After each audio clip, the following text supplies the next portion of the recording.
Tense is very important for English language.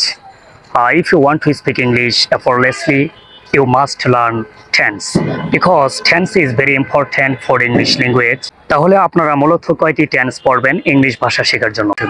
Basically tense মূলত তিনটি: present, past, future. তো এই তিনটি টেন্স দিয়ে কিন্তু আমরা বাক্যগুলো গঠন করি। প্রতিটি টেন্সে রয়েছে 4টি করে ফর্ম। তো আমরা যখন টেন্স নিব, টেন্স নিয়ে যখন বাক্য গঠন করব, তখন কিন্তু আমাদের একটি ভার্ব নিতে হবে। তো আমরা যে কোনো একটি ভার্ব নিতে পারি। ধরেন গো, গো ইজ এ ভার্ব, গো মানে যাওয়া। তাহলে আমরা প্রেজেন্ট টেন্সে যদি বলি আই গো, আমি যাই, তো যখন বলবো আমি গিয়েছিলাম, তখন কিন্তু ভার্বের ফার্স্ট ফর্ম ইউজ হবে আই ওয়েন্ট, আমি গিয়েছিলাম। সো এখন যদি আমরা ফিউচার টেন্সে বাক্য গঠন করি, আই উইল গো, আমি যাব।